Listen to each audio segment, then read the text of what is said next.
اللہ والحمد للہ والصلاة والسلام علی رسول اللہ اما بعد۔ سورۃ الفجر، 30ویں پارے کی سورۃ الفجر۔ بسم اللہ الرحمن الرحیم۔ والفجر، قسم ہے فجر کی۔ فجر سے مراد صبح۔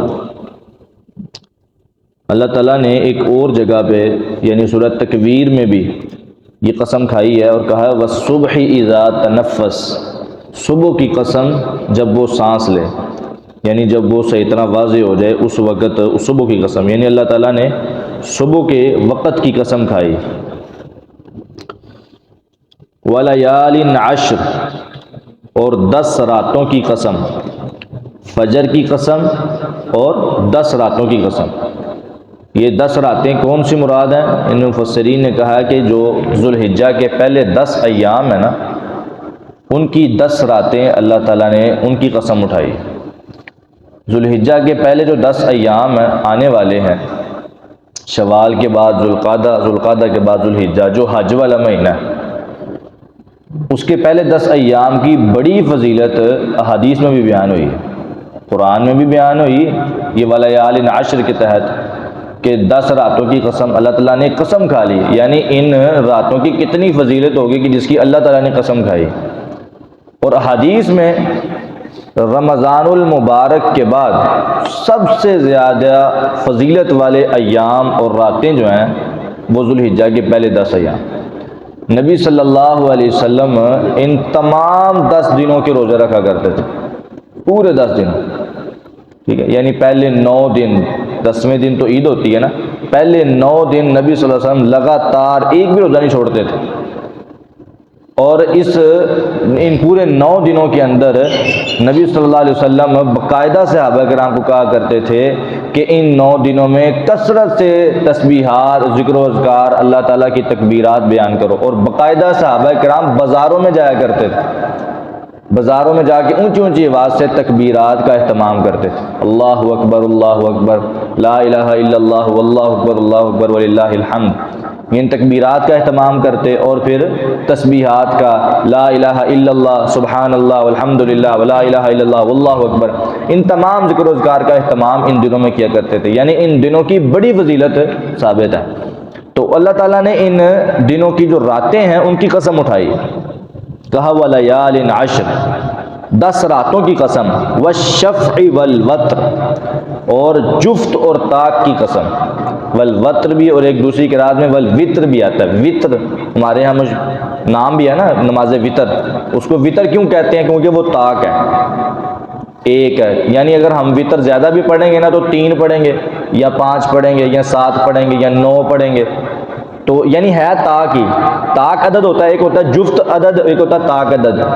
جفت عدد کہتے ہیں 2 4 6 8 10، اور جو طاق عدد ہوتا ہے وہ 1 3 5 7 9، ٹھیک ہے۔ یعنی اللہ تعالیٰ نے جفت اور طاق کی قسم بھی کھائی۔ اس کا مطلب یہ ہے یعنی ہر چیز یا جفت ہوگی یا طاق ہوگی، ہر چیز دنیا کائنات میں جتنی بھی چیزیں ہیں ساری کی ساری یا جفت ہیں یا طاق، ٹھیک ہے۔ اس یعنی اگر کوئی چیز زیادہ بھی ہوتی ہے تو جفت اور طاق سے گزر کے زیادہ ہوتی ہے، اگر کوئی کم ہوتی ہے تو وہ بھی جفت اور طاق میں ہوتی ہے۔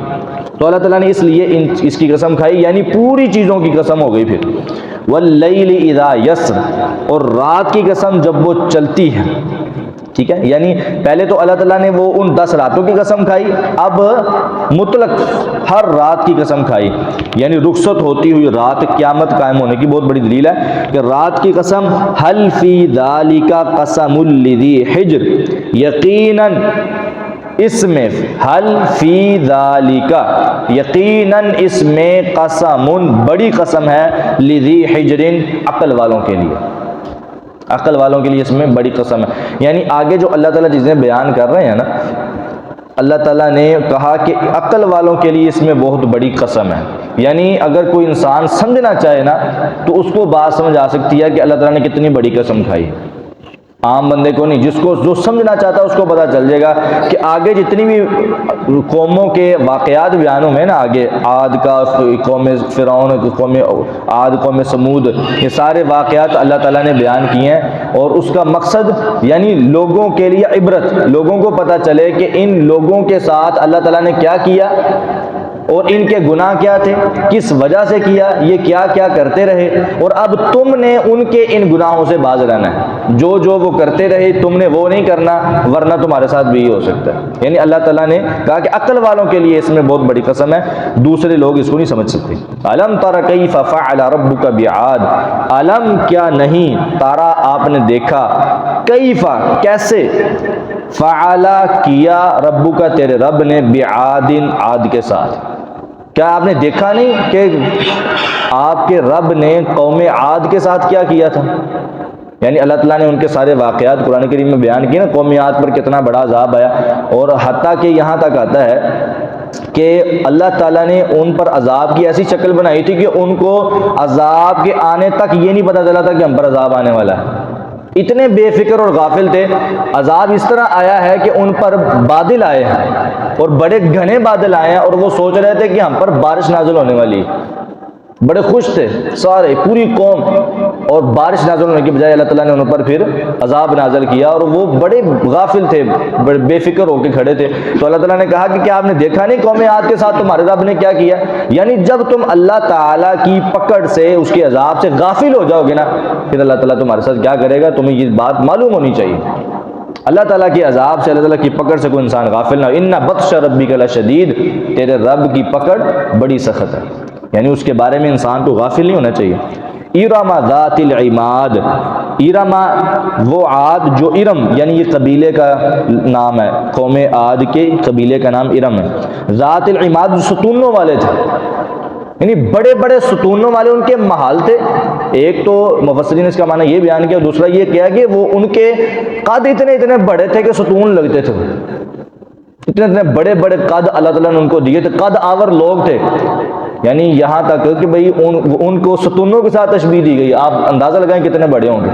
ان کو طاقت بھی اللہ تعالیٰ نے اتنی زیادہ دی ہے کہ ہمارے ہاں تو کہہ لیں کہ بھئی ہم تو بہت پیچھے ہیں، جو مکہ کے کافر تھے نا، ان کو اللہ تعالیٰ نے یہ کہا کہ وما بلغوا معشار ما آتیناہم، جن لوگ، ان کو جتنی طاقت ملی ہے نا کافروں کو، مکہ کے کافروں کو، یہ ان لوگوں کی طاقت کے 10ویں حصے کے برابر بھی نہیں ہے جتنی ان کو ملی تھی۔ ان کو بھی اللہ تعالیٰ نے نہیں چھوڑا، تو پھر یہ تو کچھ بھی نہیں ہے۔ اللہ تعالیٰ نے ان کو طاقت بڑی دی تھی، یہ تو کچھ بھی نہیں ہے، یعنی ان کی طاقت اتنی زیادہ تھی، آپ اندازہ لگائیں کہ وہ پہاڑوں کے اندر جو پتھر کے پہاڑ تھے ان کو اپنے ناخنوں کے ساتھ کھرچتے تھے، ان میں محل بناتے تھے اپنے ناخنوں کے ساتھ۔ تو ساڑھا ناخن کچھ ہے بات جب تو ساڑھا کی حال ہوں گا، تو وہ پتھر کو کراچتے تھے، اس کو پورا کھود کے نا پہاڑوں کے اندر اپنے محل بناتے تھے۔ آج بھی وہ کھنڈرات موجود ہیں پہاڑوں کے اندر، ان کے بڑے بڑے اچھے محل بنے ہوئے ہیں، قوم سمود کے، قوم عاد کے، وہ اللہ تعالیٰ نے عبرت کے لیے رکھے۔ ارم ذات العماد، وہ عاد جو ارم قبیلے کے لوگ تھے نا، ستونوں والے، التی لم یخلق مثلها فی البلاد، وہ قوم کہ لم یخلق مثلها، جیسا کہ کوئی شہروں میں ان جیسا پیدا نہیں کیا گیا، یعنی اللہ تعالیٰ نے ان جیسی ہی طاقت والی قوم پیدا ہی نہیں کی اس کے بعد۔ التی، وہ قوم، لم یخلق مثلها، کہ اس جیسی نہیں پیدا کی گئی فی البلاد، شہروں میں، یعنی اتنی طاقت اللہ تعالیٰ نے ان کو دے دی تھی، اس کے بعد اس طاقت جیسی کوئی قوم پیدا ہی نہیں ہوئی، اللہ تعالیٰ نے کی نہیں۔ تو ان کا حال کیا ہوا ہے؟ تو اگر تم بھی ان کے کاموں کی طرح کام کرو گے، ان کی کاموں کی طرح تم بھی اسی طرح کرو گے، تو تمہارے ساتھ بھی ایسا ہو سکتا ہے، اللہ تعالیٰ کے عذاب سے غافل نہ ہو۔ ترجمہ دوبارہ سن لیں، والفجر ولیال عشر، والفجر فجر کی قسم، ولیال عشر اور 10 راتوں کی قسم، والشفع والوتر جفت اور طاق کی قسم، واللیل اذا یسر اور رات کی قسم جب وہ چلی جاتی ہے، حل فی ذالک قسم لذی حجر، کیا یقیناً اس کے اندر عقل والوں کے لیے بہت بڑی قسم ہے۔ الم تر کیف فعل ربک بعاد، کیا نہیں آپ نے دیکھا کہ کیسے کیا آپ کے رب نے بعاد عادٍ قوم عاد کے ساتھ، ارم ذات العماد وہ ارم قبیلہ جو کہ قوم عاد کا تھا، ذات العماد ستونوں والا، التی وہ لم یخلق مثلھا کہ اس جیسا پیدا نہیں کیا گیا، فی البلاد شہروں میں، وثمود الذین جابوا الصخر بالواد،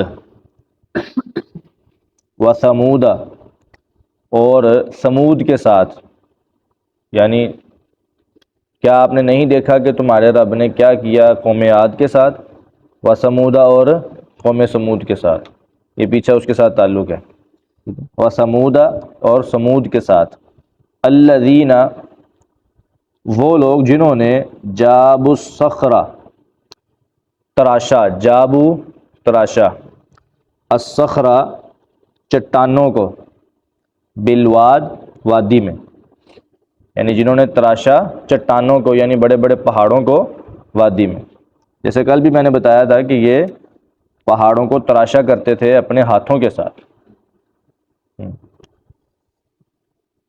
تو یہ پہلے لوگ تھے، سب سے پہلے انہوں نے یہ کام شروع کیا تھا کہ پہاڑوں کو کاٹ کر ان میں گھر بنایا کرتے تھے۔ تو آج کل اس وادی کا نام نا العلا ہے ادھر سعودیہ کے اندر، اور یہ مدائن جو کہ سمود کا مرکزی شہر تھا نا، اس سے تقریباً 20 میل کے فاصلے پر، ٹھیک ہے، یعنی ابھی بھی ان کے کچھ نا کھنڈرات موجود ہیں۔ وَفِرْعَوْنَ ذِي الْأَوْتَادِ، وَفِرْعَوْنَ اور فرعون کے ساتھ کیا کیا، یعنی پیچھے اس کے ساتھ تعلق ہوگا کہ آپ نے دیکھا کہ آپ کے رب نے قوم عاد کے ساتھ کیا کیا، پھر اور قوم سمود کے ساتھ کیا کیا، اور وفرعون اور فرعون کے ساتھ کیا کیا وادی میں، ذی الاوتاد میخوں والے فرعون کے ساتھ کیا کیا۔ اس کو میخوں والا اس وجہ سے کہا گیا کہ یہ بڑے بڑے لشکروں والا تھا، اور مطلب جہاں بھی اس کے لشکر قیام کرتے تو پھر وہ بہت بڑی تعداد میں میخیں لگایا کرتے تھے وہ خیمے بنانے کے لیے۔ اور ایک اور مطلب وجہ بیان کی جاتی ہے کہ جو بھی اس کی کوئی نافرمانی کرتا تھا نا تو یہ اس کے اندر اس کے ہاتھ پاؤں میں میخیں جو ہے نا وہ ٹھوکتا تھا، تو ہاں ٹھکوا دیتا تھا ہاتھوں میں پاؤں کے اندر، تو اس وجہ سے اس کو میخوں والا کہا گیا۔ یعنی اللہ تعالیٰ نے یہ بات اس وجہ سے بیان کی ہے میخوں والا، یعنی وہ کتنا اپنے آپ کو سمجھتا تھا کہ وہ دوسروں کے اوپر اتنا ظلم کرتا تھا کہ ان کے ہاتھ پاؤں میں میخیں ٹھکواتا تھا، اللہ تعالیٰ نے اس کے ساتھ بھی پھر اس سے بھی بڑا سلوک کیا۔ الذین طغوا فی البلاد، الذین وہ لوگ طغوا جو حد سے بڑھ گئے، فی البلاد شہروں میں، فاکثروا پس انہوں نے بہت زیادہ کیا، فیہا اس میں یعنی زمین کے اندر، الفساد فساد کو، بہت زیادہ فساد کو پھیلایا، فصب علیہم تو برسا ان پر، بیا برسایا ان پر، ربو کا تیرے رب نے، سوط عذاب کا کوڑا، ٹھیک ہے، یعنی اللہ تعالیٰ نے پھر ان پر جب انہوں نے فساد کو زیادہ کر دیا نا، حد سے بڑھ گئے، تو پھر اللہ تعالیٰ کا عذاب ان پر نازل ہوا۔ ان ربک بے شک آپ کا رب، لبالمرصاد یقیناً گھات میں ہے، گھات پتہ نا مطلب گھات لگا کے حملہ کرنا کسی پر، تو یعنی ایک وقت مقررہ کا انتظار کرنا، ٹھیک ہے، اس کے بعد پھر حملہ کرنا، یعنی اللہ تعالیٰ گھات میں یعنی کسی بھی انسان کو وہ مہلت دیتا ہے کہ وقت مقررہ تک، ٹھیک ہے، لیکن جب وہ باز نہیں آتا، حد سے بڑھ ہی جاتا ہے، تو پھر اللہ تعالیٰ اس کو مہلت نہیں دیتا، پھر فوری اس کی گرفت کرتا ہے۔ بے شک تیرا رب یقیناً گھات میں۔ ترجمہ دوبارہ سنو۔ وَثَمُودَ الَّذِينَ جَابُوا الصَّخْرَ بِالْوَادِ، اور قوم سمود کے ساتھ تیرے رب نے کیا کیا، الذین وہ لوگ، جابوا الصَّخْرَ جنہوں نے تراشا چٹانوں کو، بالوادی وادی میں، وفرعون اور فرعون کے ساتھ کیا کیا، ذی الاوتاد جو کہ میخوں والا تھا، الذین طغوا فی البلاد وہ لوگ جو جنہوں نے شہر میں جو ہے نا وہ حد سے بڑھ گئے، طغوا جو حد سے بڑھ گئے، فی البلاد شہروں میں، فاکثروا فیہ الفساد پس انہوں نے بہت زیادہ کیا زمین کے اندر فساد کو یا شہروں کے اندر فساد کو، فصب علیہم ربک پس برسایا ان پر تیرے رب نے، سوط عذاب کا کوڑا، ان ربک بے شک آپ کا رب، لبالمرصاد یقیناً گھات میں ہے، فاما الانسان اذا مبتلاہ ربہ فاکرمہ ونعمہ فیقول ربی اکرمن، فاما پس لیکن، الانسان انسان، اذا جب، مبتلاہ اس کو آزمائے، ربہ اس کا رب، بس لیکن انسان ایسا ہے جب اس کو اس کا رب آزمائے، فاکرمہ پس اسے عزت بخشے، ونعمہ اور اسے نعمت دے دے، فیقول پس وہ کہتا ہے، ربی اکرمن، میرے رب نے مجھے عزت دے دی۔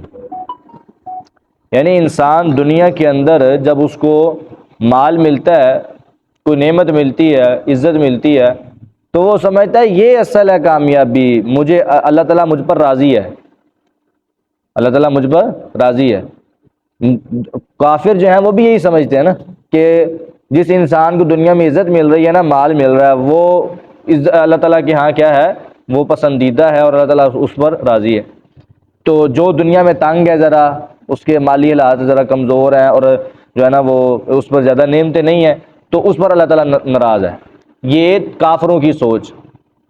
حالانکہ کیا ہے کہ نبی صلی اللہ علیہ وسلم کی حدیث ہے کہ الدنیا سجن المومن، دنیا جو ہے مومن کے لیے قید خانہ، دنیا مومن کے لیے قید خانہ ہے۔ تو اللہ تعالیٰ مومنوں کو ہر موڑ پہ، ہر موقع پہ آزماتا ہے، بار بار آزماتا ہے۔ تو جب آزمانا ہے تو مصیبتیں، پریشانیاں تو آنی ہیں۔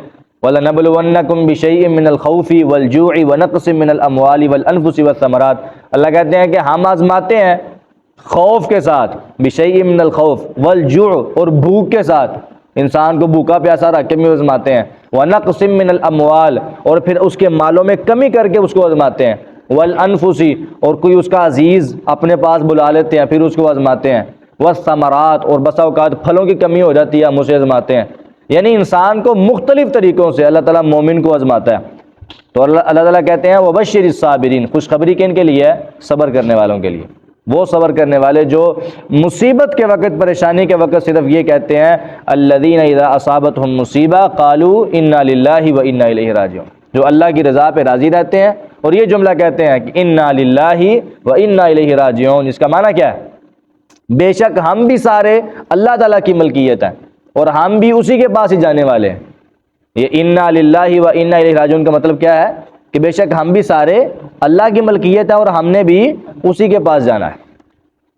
حتیٰ کہ نبی صلی اللہ علیہ وسلم کے گھر کا اگر چراغ بھی بجھتا تھا نا تو آپ یہ جملہ کہتے تھے اِنَّا لِلَّهِ وَإِنَّا إِلَيْهِ راجعون۔ ہمارے ہاں صرف یہ مشہور ہو چکا ہے کہ بعد فوتگی سے کہنا ہے، حالانکہ ہر مصیبت جو ایک مومن پر آتی ہے نا، اس مصیبت کے وقت یہ جملہ کہنا چاہیے، کیونکہ اللہ تعالیٰ نے کیا کہا ہے الَّذِينَ إِذَا أَصَابَتْهُمْ مُصِيبَةٌ، جب کسی بھی مومن پر، کسی بھی انسان پر جب مصیبت آتی ہے نا تو پھر وہ کیا کہتا ہے اِنَّا لِلَّهِ وَإِنَّا إِلَيْهِ راجعون۔ یہ وہ لوگ ہیں جو اصل میں صبر کرنے والے ہیں۔ اللہ تعالیٰ نے ان کی نشانیاں بیان کی، مومن کی نشانی ہے کہ وہ اس موقع پر کیا کہتا ہے اِنَّا لِلَّهِ وَإِنَّا إِلَيْهِ راجعون، اور کوئی دوسرے شکوے شکایت نہیں کرتا، اللہ تعالیٰ کی رضا پہ راضی رہتا ہے۔ تو یہ ایک جو ہے نا کافر اور مشرک کا خیال ہے کہ وہ سمجھتا ہے کہ دنیا میں جس کو عزت مل گئی ہے، اللہ تعالیٰ کہتے ہیں تم نے یہ فرعون کے حالات نہیں سنے؟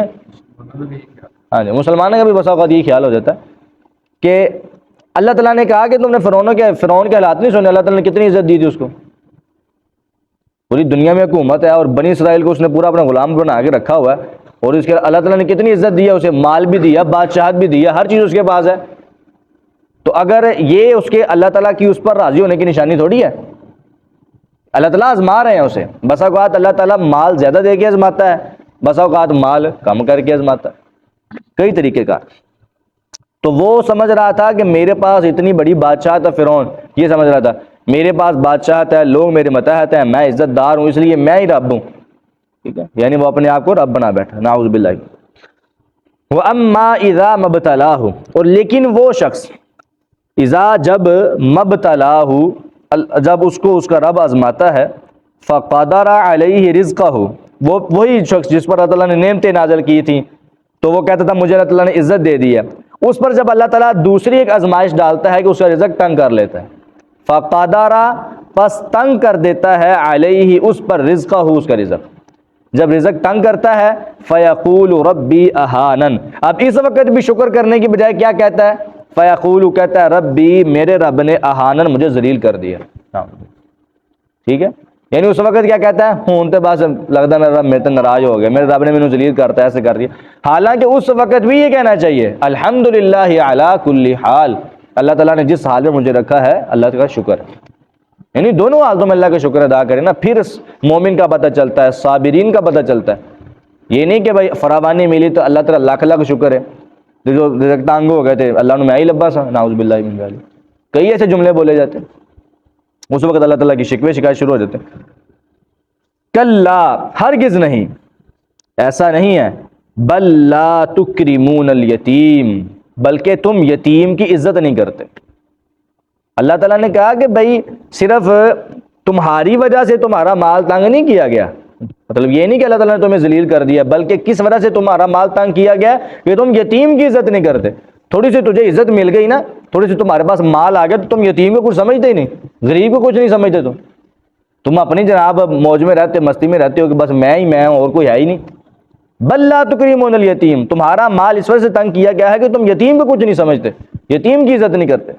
ولا تحاضون علی طعام المسکین، ولا اور نہ بھی تحاضون تم ترغیب دیتے تھے ایک دوسرے کو علی طعام المسکین، مسکین کو کھانا کھلانے کی. یعنی تمہارے اندر مسکین کو کھانا کھلانے کی، ایک دوسرے کا خیال رکھنے کی، اس چیز کی بھی رغبت نہیں تھی. ایک تو ہے خود کام نہیں کرنا، ایک ہے جو کسی کو بھی نہیں کہنا، اور بلکہ دوسروں کو روکنا ہے اور نہ جا کر انہیں تو کام ہی منگنا ہے. عجیب معاملہ. ولا تحاضون، اللہ تعالیٰ کہتے ہیں ان چیزوں کی وجہ سے تمہارا رزق تنگ ہوتا ہے. تم سمجھتے ہو شاید میرا اپنا مسئلہ ہے یا کوئی اللہ تعالیٰ مجھ پر ناراض ہو گیا. مسئلہ یہ ہے کہ تم یتیم کی عزت نہیں کرتے اور تم مسکین کو کھانا نہیں کھلاتے. وَتَأْكُلُونَ التُّرَاثَ أَكْلًا لَمًّا، وَتَأْكُلُونَ اور تم کھا جاتے ہو التُّرَاثَ وراثت کو، میراث کو، أَكْلًا لَمًّا سب سمیٹ کر کھا جانا. اللہ تعالیٰ کہتے ہیں وراثت تو تمہیں وہ مال ملا ہے جو تمہاری اپنی جو ہے نا وہ طاقت اور محنت کے ساتھ نہیں ہے. تمہیں اللہ تعالیٰ نے ویسے دیا ہے نا، تمہاری اپنی محنت تو نہیں لگی وراثت کے مال پر. جب اللہ تعالیٰ نے تمہیں ویسے دیا، تم نے اس مال میں سے بھی کسی کو کچھ نہیں دیا، سارا سمیٹ کے خود بخود ہی کھا گئے ہو. غریبوں کا حق، مسکینوں کا حق تم نے دیا ہی نہیں. وہ ایک واقعہ نہیں، وہ سورہ قلم میں آتا، بڑا مشہور بھی ہے کہ ایک بندہ جو تھا وہ اپنے پورے فصل کی 3 حصے کیا کرتا تھا. بڑا نیک تھا اللہ تعالیٰ کا بندہ، اور ایک حصہ وہ اپنے گھر والوں کے لیے رکھتا، ایک حصہ وہ غریبوں مسکینوں کے لیے رکھتا، اور ایک حصہ جو ہے وہ دوبارہ اپنی فصل پر لگا دیتا. جب وہ اس کے بیٹے جو ہے نا وہ اسی زندگی میں سمجھتے تھے اب ساڈا ابو ہمیں مال ضائع کر دینا، بلکہ سارا کچھ اپنے گھر رکھے کی لوڑے لوگوں نے دین دی، اس کی زندگی میں یہی سوچتے، لیکن کر کچھ نہیں سکتے تھے. جب باپ فوت ہوا تو انہوں تینوں نے عہد کیا کہ ہم نے ایک دانہ بھی نہیں غریب کو دینا. یہ سورہ قلم میں اللہ تعالیٰ نے واقعہ سارا بیان کیا 29ویں پارے میں. جب انہوں نے یہ عہد کیا، ساری فصل پکی ہوئی ہے، اب وہ کہتے ہیں کہ ہم نے رات کے ٹائم جانا ہے تینوں نے، اور رات کے ٹائم یہ ساری فصل کاٹ کے لانی ہے، اور تاکہ غریبوں کو بھینک بھی نہ پڑے، چپ کر کے لا کے رکھ لیں گے، غریب کوئی آئے گا تو ان کا چلو ساری بیچتی ہے اسی. ٹھیک ہے، اس طرح کے بہانے بنانے لگے آپس میں کہ ہم نے غریب کو ایک دانہ نہیں دینا. جب رات ہوئی آپس میں طے کر لیا، نکلے. جب باغ کی جگہ پر پہنچے نا تو کچھ بھی نہیں تھا وہاں پہ، ذرہ برابر بھی پھل نہیں تھا. ہاں یعنی باغ ہے ہی نہیں تھا، کچھ بھی نہیں تھا ادھر. تو جب یہ بات ہوئی تو آپس میں کہنے لگے کہ ہم راستہ تو نہیں بھول گئے. یہ قرآن کے الفاظ کہ ہم راستہ بھول گئے، دیکھو ہمارا باغ اس طرف نہیں ہے کسی اور طرف ہے. دوبارہ پھر واپس گئے، پھر اسی راستے کی راستہ تو ہوئی ہے، یہ کیا ہوا ہمارے ساتھ. اللہ تعالیٰ کہتے ہیں کہ ان کے آنے سے پہلے ہی ہم نے اس پوری فصل کو ایسے کر دیا جیسے دنیا میں ہے ہی نہیں تھی، سارا کچھ برباد. چلو غریبوں نے دینا تو ہمیں بھی نہیں ملے گا. اللہ تعالیٰ رزق تنگ کر دیتا ہے. جب انسان یہ سمجھتا ہے کہ اس پر سارا حق میرا ہے، میں کسی کو کچھ نہیں دوں گا، پھر اللہ تعالیٰ کہتا ہے ٹھیک ہے تیرا بھی نہیں ہے گا. وَتَأْكُلُونَ التُّرَاثَ أَكْلًا لَمًّا اور تم میراث کھا جاتے ہو سب سمیٹ کر کھا جانا. وَتُحِبُّونَ الْمَالَ حُبًّا جَمًّا اصل جو حقیقت ہے نا وہ کیا ہے، اور تم محبت کرتے ہو المال مال سے، حبًا جمّا بہت زیادہ محبت کرنا. اصل حقیقت یہ ہے کہ تم مال خرچ کیوں نہیں کرتے؟ کیونکہ تم محبت کرتے، مال کو اپنی جان سے زیادہ عزیز سمجھتے ہو۔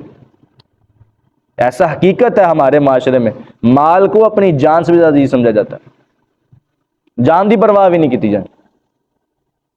وہ اکثر وہ باتیں سنتے نہیں ہم، وہ جی ایک بندے نے شرط لگائی ہے جی، وہ جناب 5000 کی میں جی ریل گاڑی دے تھلے لمبا پواں،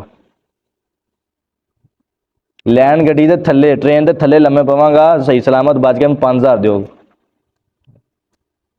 کی لوڑے لمبے پین دی تھلے 5000 دی خاطر اپنی جان خطرے سے۔ تھوڑی سی بھی ہوتی کوئی تھوڑی سی لوہے دی چیز اڑ گئی تو تم بس پھر گھسیٹتا ہی جائے گا، کدھر گیا 5000؟ مال کی محبت، ہرس، لالچ۔ تو اللہ تعالیٰ کہتے ہیں کہ یہ ساری چیزیں اصل میں تمہارے مال کی جو تنگی ہے نا وہ ان چیزوں کی وجہ سے، تمہارے اندر لالچ ہے، مال کی محبت ہے، کسی کو کچھ نہیں دینا، غریب کی مدد نہیں کرنی، غریب کو کچھ دینا نہیں ہے، پھر بعد میں تم کہتے ہو کہ میرے ساتھ کیا ہو گیا۔ اللہ تعالیٰ پھر اس کے مال کو نا چاہے اللہ تعالیٰ نے زیادہ دیا ہو، لیکن اگر جو بندہ غریب کو نہیں دیکھتا پھر اللہ تعالیٰ اس کو اس کی اپنی پریشانیوں میں لگا دیتا ہے۔ وہ پھر بندہ اپنے گھر دے وچ ہی پھر سارا مال لاندہ رہندا، کبھی کسی کو بیمار کر دیا، کبھی کسی کو بیمار کر دیا، کبھی کوئی پریشانی ہے، کبھی کوئی پریشانی آ گئی، وہ بندہ پھر اپنے گھر دے وچ ہی سارا مال لاندہ رہندا۔ جو بندہ غریب کو نہیں دیتا پھر اللہ تعالیٰ اس کو اس پریشانیوں میں ڈالتا ہے۔ ترجمہ دوبارہ سن لیں۔ فَأَمَّا الْإِنسَانُ إِذَا مَا ابْتَلَاهُ رَبُّهُ فَأَكْرَمَهُ وَنَعَّمَهُ، بس لیکن جو انسان ہے جب اس کو اس کا رب آزماتا ہے، فَأَكْرَمَهُ اس کو عزت دیتا ہے، وَنَعَّمَهُ اور اس پر نعمتیں نازل کرتا ہے، فَيَقُولُ رَبِّي أَكْرَمَنِ تو وہ کہتا ہے میرے رب نے مجھے عزت دے دی۔ وَأَمَّا اور لیکن اِذَا مَا ابْتَلَاهُ جب اس کو اس کا رب آزماتا ہے، فَقَدَرَ عَلَيْهِ رِزْقَهُ اور اس پر اس کا رزق تنگ کر دیتا ہے، فَيَقُولُ رَبِّي أَهَانَنِ تو وہ کہتا ہے میرے رب نے مجھے ذلیل کر دیا۔ کلا ہرگز ایسا نہیں ہے، بلکہ لا تکریمون الیتیم تم یتیم کی عزت نہیں کرتے تھے، ولا تحاضون علی طعام المسکین اور تم آپس میں مسکین کو کھانا کھلانے کی ترغیب بھی نہیں دیتے تھے، وتأکلون التراث اکلا لما اور تم کھا جاتے تھے وراثت کو، میراث کو پورا سمیٹ کر کھا جانا، وتحبون المال اور تم مال سے محبت کرتے تھے، حبا جما بہت زیادہ محبت کرنا۔ کلا اذا دکت الارض دکا دکا، کلا ہرگز نہیں، اذا جب، دکت الارض زمین کوٹ کوٹ کر ریزہ کر دی جائے گی، دکن دکا ریزہ ریزہ کرنا۔ ہرگز نہیں کا مطلب یعنی تمہیں ہرگز ایسا نہیں کرنا چاہیے، جتنی بھی اللہ تعالیٰ نے پیچھے باتیں کی ہیں نا کہ تم یتیم کی عزت نہیں کرتے، مسکین کو کھانا کھلانے کی ترغیب نہیں دیتے، وراثت کو تم جو ہے وہ سب سمیٹ کر کھا جاتے ہو، اور اصل مسئلہ یہ ہے کہ تم مال سے محبت کرتے ہو، یہ سارے کام تمہیں نہیں کرنے چاہیے۔ کلا ہرگز نہیں یعنی تمہیں ایسا نہیں کرنا چاہیے۔ اذا جب دکت الارض دکن دکا زمین کوٹ کوٹ کر ریزہ کر دی جائے گی، مطلب جب قیامت کے پہلے نفخے کے ساتھ زمین ریزہ ریزہ کر کے چٹکل میدان بنا دی جائے گی، پہلا نفخہ جب سور پھونکا جائے گا اس وقت زمین کا یہ عالم ہوگا کہ وہ ساری کی ساری سب کچھ ختم، پوری جتنی بھی عمارتیں ہیں ساری پہاڑ بھی ختم کر دیے جائیں گے، زمین پوری کی پوری چٹکل میدان بن جائے گی، اور لوگ جو ہیں وہ زندہ ہو کر اس میدان میں کھڑے ہو جائیں گے۔ وَجَاءَ رَبُّكَ لوگ کھڑے ہیں سب کے سب زندہ ہو کر انتظار کر رہے ہیں، اس حال میں وَجَاءَ رَبُّكَ تیرا رب آئے گا، وَالْمَلَكُ صَفًّا صَفًّا اور ساتھ فرشتے بھی ہوں گے جو کہ صف در صف ہوں گے، یعنی صف بنا کر فرشتے بھی ساتھ اللہ تعالیٰ کے آئیں گے۔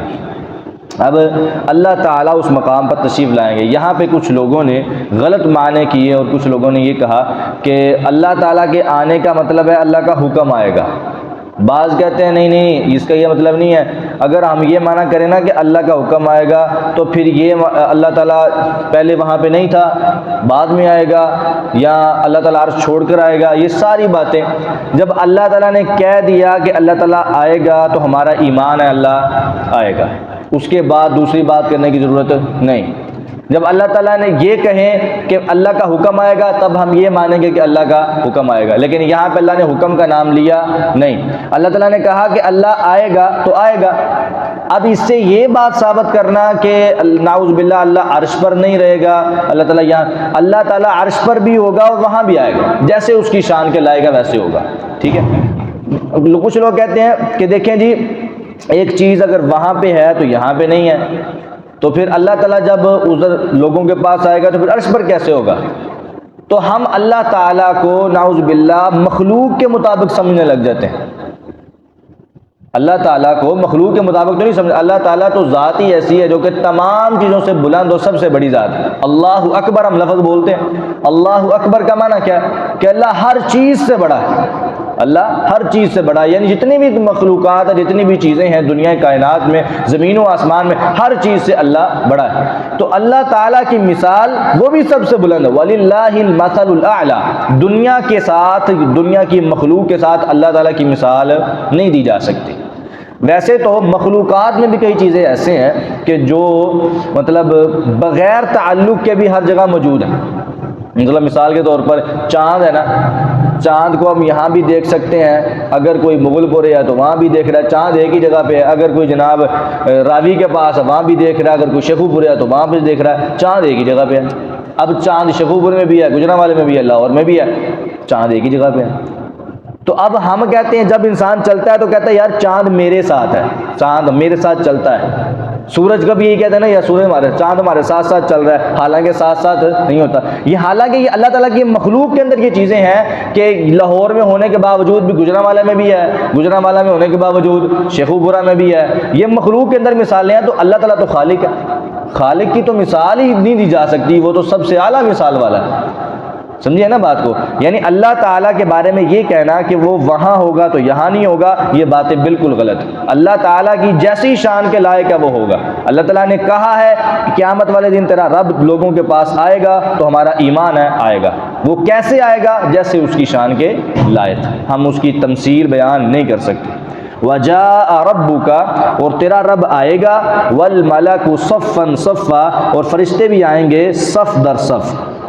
وَجِيءَ يَوْمَئِذٍ بِجَهَنَّمَ، اور لائی جائے گی یومئذٍ اس دن بجہنم، جہنم، جہنم بھی اس جگہ پہ لائی جائے گی، یومئذٍ اس دن، یتذکر نصیحت حاصل کرے گا، الانسان انسان، وَأَنَّى لَهُ الذِّكْرَى، اور حالانکہ اس وقت اس کے لیے نصیحت کہاں؟ اس وقت نصیحت کا کوئی فائدہ نہیں ہوگا۔ نصیحت تو دنیا میں حاصل کرنی چاہیے تھی، اس وقت جو انسان نصیحت حاصل کرے گا اس وقت سارے کہیں گے کاش میں ایسا کر لیتا، وہ کاش میں ایسا نہ کرتا، کاش میں یہ کام نہ کرتا تو آج میں یہاں پہ اس حالت میں نہ ہوتا، کاش میں یہ کر لیتا۔ اس وقت نصیحت کوئی فائدہ نہیں دے گی۔ وَأَنَّى لَهُ الذِّكْرَى، اس وقت نصیحت فائدہ نہیں دے گی۔ کہاں پہ نصیحت؟ تو حدیث میں آتا ہے، صحیح مسلم کی روایت ہے، نبی صلی اللہ علیہ وسلم نے فرمایا جہنم کو قیامت والے دن لایا جائے گا تو جہنم کی 70,000 لگامیں ہوں گی۔ اتنی بڑی جہنم ہے کہ 70,000 اس کی لگامیں ہیں، اور ہر ایک لگام کو پکڑنے والا ہے 70,000 فرشتے ہیں جو اس کو گھسیٹ کر لائیں گے۔ ہر ایک لگام کو پکڑ کے گھسیٹنے والے 70,000 فرشتے، اتنی بڑی جہنم ہے۔ اللہ تعالی ہمیں محفوظ فرمائے۔ وہ جو جسے پکڑ کے نہیں لے کر جاتے، جس کے یعنی ایک بڑی چیز ہو جس کے ساتھ کنڈے لگا کے جس کو گھسیٹا جاتا ہے، جس کے پکڑ کے، اس کو کہتے ہیں لوگ۔ نعوذ باللہ من ذلک، اللہ تعالی ہمیں سے محفوظ فرمائے۔ یقول یا لیتنی قدمت لحیاتی، یقول وہ انسان کہے گا یا لیتنی اے کاش، قدمت میں نے آگے بھیجا ہوتا، لحیاتی اپنی زندگی کے لیے، کاش کچھ میں نے آگے بھیجا ہوتا۔ میں نے کچھ کیا ہوتا، اس وقت انسان حسرت کرے گا، ندامت کرے گا، کاش میں نے وقت ضائع نہ کیا ہوتا، کاش میں نے کچھ کر لیا ہوتا، میں نے اپنی زندگی کو برباد نہ کیا ہوتا، میں نے اس وقت بڑی موجیں ماری، عیاشیاں کی ہیں، فحاشی اور یعنی میں لگا رہا ہوں، کاش میں نے اس وقت یہ نہ کیا ہوتا، اس وقت حسرت کرے گا، ندامت کرے گا۔ تو اللہ تعالیٰ کہتے ہیں فَيَوْمَئِذٍ لَا يُعَذِّبُ عَذَابَهُ أَحَدٌ، پس اس دن لا يعذب، کوئی عذاب نہیں دے گا، عذابہ، اللہ کے عذاب جیسا، احد، کوئی بھی ہے، اللہ کے عذاب جیسا کوئی بھی عذاب نہیں دے سکتا۔ دنیا میں دیکھیں کتنے کتنے سخت اور کڑے عذاب ہیں، بادشاہ بھی جس کو سزا دیتے ہیں تو کتنے کڑے کڑے سزا اور عذاب ہوتا ہے ان کا، تو اللہ تعالیٰ کہتے ہیں کہ جو اللہ عذاب دے گا اس طرح کا کوئی عذاب نہیں دے سکتا، اتنا سخت اور کڑا ہے۔ اللہ تعالیٰ ہمیں محفوظ فرمائے۔ استغفر اللہ۔ ولا یوثق وثاقہ احد، اور نہ اس کے باندھنے جیسا کوئی باندھے گا۔ اللہ تعالیٰ جس انسان کو قیامت والے دن باندھ دے گا، اس کے باندھنے جیسا کوئی بھی انسان باندھ نہیں سکتا۔ اللہ تعالیٰ کی پکڑ جتنی سخت ہے، ان بطش ربک لشدید، پکڑ بڑی سخت ہے، کوئی بھی اس طرح کی پکڑ نہیں کر سکتا۔ یا ایتھا النفس المطمئنہ، اے اطمینان والی جان، اے مطمئن جان۔ مطمئن کون سے مطمئن؟